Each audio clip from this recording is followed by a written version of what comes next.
صلى الله على محمد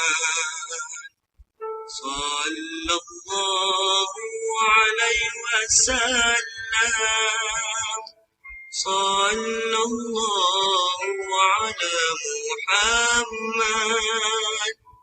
صلى الله عليه وسلم صلى الله على محمد صلى الله عليه وسلم صلى الله على محمد صلى الله عليه وسلم. Assalamualaikum warahmatullahi wabarakatuh. Alhamdulillahirabbil alamin. Wassalatu wassalamu ala asrafil anbiya'i wal mursalin wa ala alihi wa sahbihi ajma'in. Asyhadu an la ilaha illallahul malikul haqqul mubin. Muhammadur Rasulullah sadiqul wa'dil amin. Allahumma salli ala nuril anwar wa sirril asrar wa tiryakil aghyar wa miftahi babil yasar sayyidina wa maulana Muhammadin al-mukhtar wa alihi al-athhar wa ashabihi al-akhyar adada ni'amillahi wa ifdalihi. Rabbi israh li sadri wa yassir li amri wahlul 'uqdatam min lisani yafqahu qawli. Ilahi antal maqsudi wa ridaka mathlubi. Bapak dan Ibu, para jemaah Majelis Mudzakarah Baitul Arafah yang dimuliakan Allah Subhanahu wa taala. Pertama sekali, marilah kita senantiasa bersyukur kepada Allah atas segala rahmat, nikmat, taufik dan hidayahnya kepada kita semua sehingga dapat kita bertemu kembali dalam Majelis Mudzakarah Baitul Arafah yang kita laksanakan secara online dengan harapan yang sama, tentunya tercurahlah senantiasa kasih sayang Allah kepada kita semua berupa berkah, rahmat dan ridhonya. Amin ya rabbal alamin. Salawat beriring salam, marilah sama kita hadiahkan kehadiran junjungan kita baginda Rasulullah Muhammad sallallahu alaihi wasallam. Allahumma salli wa sallim alaihi. Bapak dan Ibu, para jemaah yang dirahmati Allah Subhanahu wa taala, berbahagia rasanya dapat berkumpul bersama kembali dengan Bapak dan Ibu sekalian yang berada hampir di seluruh Nusantara dan bahkan saat ini ada juga yang berada di Malaysia dan di Singapura yang bergabung bersama kita di dalam Majelis Mudzakarah Baitul Arafah ini dengan semata-mata tentunya mengharapkan berkah dan ridha dari Allah Subhanahu wa taala melalui Majelis Mudzakarah yang kita selenggarakan pada saat ini. Terima kasih kami sampaikan kepada Bapak dan Ibu para jemaah sekalian yang mungkin baru beberapa waktu ini yang bergabung dengan Majelis Mudzakarah ini. Kami ucapkan terima kasih dan selamat datang. Semoga majelis ini memberikan manfaat, berkah dan ridho dari Allah Subhanahu wa taala kepada ibu bapak sekalian dan kepada kita semua. Amin ya rabbal alamin. Bapak dan Ibu, para jemaah yang dimuliakan Allah Subhanahu wa taala, sebagaimana yang telah kami sampaikan sebelumnya melalui media WhatsApp yang sama kita miliki, bahwa pada kesempatan ini izinkanlah kami berbagi untuk kita semua tentang satu materi sederhana yang kami yakin dan percaya bahwa Bapak dan Ibu semua mungkin sudah pernah mempelajarinya. Maka pada kesempatan ini, izinkanlah kami mengajak Bapak Ibu semua untuk mengulang-ulang kaji perihal tentang pentingnya menuntut ilmu. Maka materi pada kesempatan ini, kami akan sampaikan tentang hakikat menuntut ilmu. Bapak dan Ibu yang dimuliakan Allah Subhanahu wa taala, ilmu tentulah sangat penting. Karena ilmu ini menjadi pedoman kehidupan kita, menjadi dasar dari segala tuntunan perjalanan kehidupan kita. Oleh sebab itu, mari kita sedikit berbagi perihal tentang menuntut ilmu ini, diawali dengan apa itu hukum menuntut ilmu. Hukum menuntut ilmu, pertama kita melihat pada hadis Rasulullah SAW. Di sana Rasulullah bersabda, "Thalabul ilmi faridatun ala kulli muslimin." Sesungguhnya menuntut ilmu itu, kata Rasulullah, hukumnya adalah wajib bagi setiap diri, laki-laki dan perempuan. Maka Bapak dan Ibu sekalian, menuntut ilmu itu adalah wajib. Apa makna wajib? Wajib maknanya dikerjakan berpahala, ditinggalkan berdosa. Maka apabila ada undangan atau ada informasi tentang menuntut ilmu, bilalah Bapak Ibu tidak berkenan, ini sesungguhnya agak berbahaya karena jatuh hukumnya wajib. Nah, kalau kita tinggalkan, kalau kita tidak ingin ikut dalam majelis itu, maknanya kita akan mendapatkan dosa.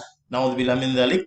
Maka Bapak Ibu sekalian, sama-samalah kita bermohon pada Allah Ta'ala agar kiranya senantiasa diberikan petunjuk dan hidayahnya kepada kita untuk senantiasa dapat menghadiri majelis-majelis ilmu yang kita selenggarakan. Amin ya rabbal alamin. Kemudian dalam ungkapan lain, kita bisa melihat dalam ungkapan ini disebutkan oleh para ulama, disampaikan oleh Imam Syafi'i. Di sana Imam Syafi'i menyebutkan, "Man aradat dunya fa'alaihi bil ilmi, wa man aradal akhirah fa'alaihi bil ilmi, wa man aradahuma fa'alaihi bil ilmi."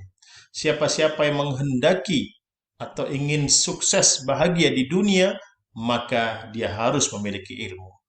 Yang mau sukses, yang mau menghendaki akhirat, jugalah dengan ilmu. Dan mau bahagia dan berkeinginan kepada dunia dan akhirat, maka dia harus memiliki ilmu. Bapak dan Ibu yang dimuliakan Allah Subhanahu wa Ta'ala, betapa pentingnya ilmu ternyata. Siapa-siapa yang nak sukses, nak berhasil di dunia dan di akhirat, ternyata haruslah berbekal ilmu. Nah, itulah salah satu sebab kita pun sama-sama menggelar majelis ini pada kesempatan ini. Dan selanjutnya tentu kita juga harus tahu apa-apa yang menjadi keutamaan menuntut ilmu. Nah, di dalam Al-Quran surat Al-Mujadil ayat 11, di sini Allah luar biasa memberikan motivasi kepada kita bahwa sesungguhnya Allah akan tinggikan derajat orang-orang yang beriman dan berilmu pengetahuan itu beberapa derajat. Jadi kalau kita senantiasa berkeinginan menuntut ilmu, maknanya kita sedang berkeinginan untuk meninggikan derajat kita, baik di hadapan Allah dan tentunya di hadapan manusia lainnya. Bapak dan Ibu yang dimuliakan Allah Subhanahu wa Ta'ala, tentang keutamaan menuntut ilmu ini juga disampaikan oleh Rasul dalam hadisnya, bahwa siapa yang merintis atau menuntut ilmu, maka Allah akan mudahkan baginya menuju jalan ke surga. Nah, ini suatu motivasi yang luar biasa, sangat bermanfaat untuk kita. Jadi siapa-siapa yang menuntut ilmu, kata Rasulullah, akan mudah baginya jalan menuju surga. Nah, kalau ditanya kepada kita semua, apakah kita nak ke surga?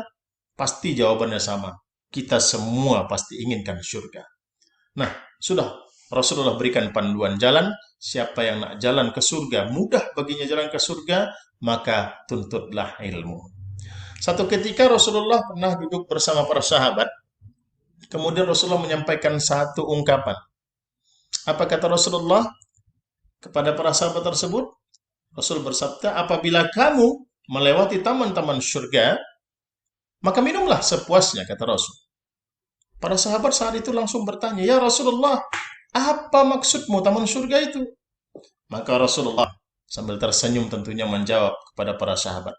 Maka Rasul menjawab, taman surga itu adalah majelis-majelis taklim. Bapak dan Ibu yang berbahagia yang dimuliakan Allah Subhanahu wa Ta'ala, beruntunglah kita apabila kita senantiasa menggelar majelis-majelis ilmu, maknanya kita sedang menggelar taman-taman surga. Maka tentu pada akhirnya kita harus melihat kita saat ini ada di mana. Walau kita mungkin saat ini ada di rumah masing-masing, di tempat kita masing-masing, tapi kita sedang menggelar majelis ilmu. Maknanya berdasarkan hadis ini, maka kita sedang berada di taman surga. Alhamdulillah, selamat menikmati taman surga. Kita akan coba berbagi tentang apa-apa yang menjadi peringatan Rasulullah SAW untuk orang-orang yang sedang menuntut ilmu. Nah, tentulah untuk kita saat ini, yang kita semuanya sedang dalam majelis ilmu, apa yang diingatkan Allah kepada kita? Maka dalam hadisnya yang diriwayatkan oleh Tirmizi dan Ibnu Majah, Rasulullah mengingatkan kepada kita untuk tidak membanggakan diri, berbangga atau menyombongkan diri kepada para ulama lainnya perihal ilmu yang kita tuntut. Nah, hari ini tidak sedikit orang baru bergabung dengan satu majelis dan merasa punya ilmu, kemudian keluar dari majelis ilmu tersebut, dia mencoba mencari imbang. Cari imbang, cari orang-orang yang mungkin punya ilmu yang lain, dia mencoba bertanding, membagikan ilmunya. Dan bahkan kadang-kadang ada yang menyalahkan orang lain, menganggap ilmunya lah yang paling benar. Rasul bilang, jangan. Dan juga jangan memperdebatkan. Jangan memperdapatkan ilmu yang tidak dimiliki oleh orang lain. Orang-orang yang mungkin belum menuntut ilmu, terus kita sampaikan ilmu kita, dan kita debatkan ilmu tersebut di hadapan mereka.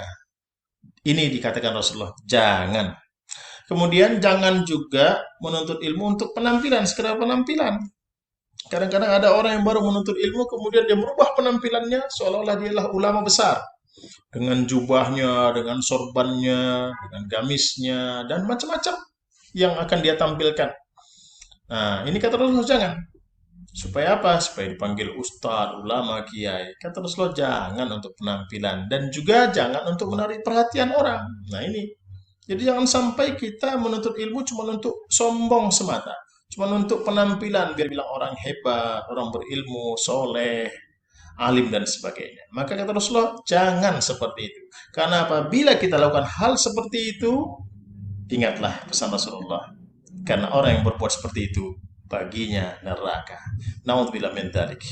Bapak dan Ibu yang dimuliakan Allah Subhanahu wa taala. Jadi bagaimana sikap yang harus kita lakukan? Rasul bilang, tuntutlah ilmu, belajarlah ilmu itu untuk ketenangan dan kehormatan diri. Nah, jadi diperintahkan oleh Rasul kalau kita untuk ilmu itu untuk dapat tenang.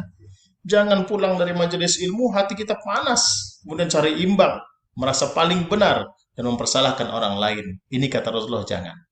Dan kemudian bersikaplah rendah hati, bersikap rendah hatilah kepada orang yang mengajarkan ilmu kepada kita. Nah ini bisa disebutkan sebagai adab kita kepada guru-guru kita. Nah, jadi menjadi ajaran dari Rasulullah kepada kita, apabila kita menuntut ilmu, tentu pertama kita dapat ketenangan, menjadi terhormat, dan kemudian senantiasa bersikap rendah hati tawadhu kepada orang yang mengajarkan kita. Nah ini adab dan sopan santun kita kepada guru lah tentunya. Bapak dan Ibu yang dimuliakan Allah Subhanahu wa taala, kalau peringatan dari Rasulullah sudah kita dapat, tentu kita perlu ingat juga ada juga peringatan Allah Subhanahu wa taala untuk orang yang tidak mau menuntut ilmu. Wah, ini bahaya ini. Ternyata ada juga peringatannya. Apa peringatan Allah? Dalam Al-Qur'an surat Yunus ayat 100, Allah ingatkan, pertama Allah katakan tidak ada seorang pun yang beriman kecuali dengan izin Allah. Jadi Bapak dan Ibu sekalian, mari kita perhatikan kalimat ini. Allah bilang, tak ada satu orang pun yang beriman itu kecuali dengan izin Allah.